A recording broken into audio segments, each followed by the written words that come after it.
Então, de acordo com Herzberg, há fatores no meio que podem influenciar ou positivo ou negativamente a nossa motivação no trabalho.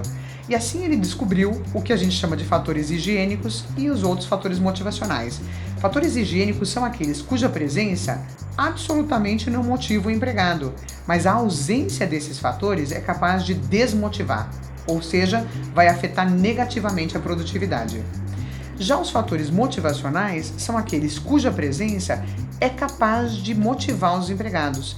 O que a gente está dizendo? É capaz de motivar? De novo, associando com Maslow, a gente está dizendo que o estímulo pode ser o mesmo, mas afetar diferentemente os empregados.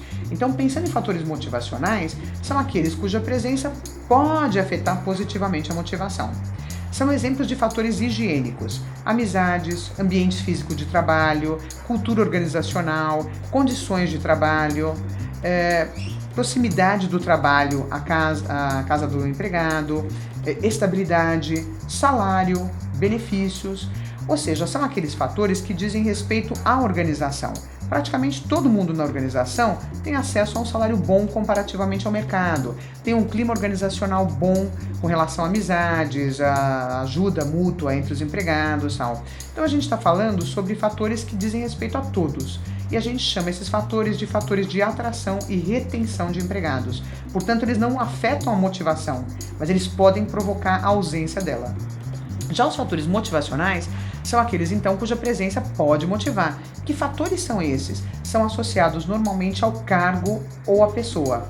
Então, o que a gente diz? Plano de carreira, promoções, programas de reconhecimento de empregado de qualquer forma, remuneração variável, aquisição de conhecimentos, chefia é um fator motivacional, natureza do trabalho, ou seja, o indivíduo fazer o que gosta dentro da empresa, são fatores que são chamados de fatores motivacionais. Hoje, por exemplo, a gente fala muito sobre desafios e autonomia no trabalho. Não deixam de ser fatores motivacionais que foram falados pelo Herzberg na década de 60. Então, o que a gente tem a ver aqui, essa história, é que no século XX houve muitos autores que transpuseram essa barreira de século para trazer para a gente hoje exatamente o que são esses fatores. Os mesmos fatores que foram relacionados por ele no estudo dele, falando sobre a teoria dos dois fatores, foram exatamente os fatores que podem ser repetidos hoje na organização.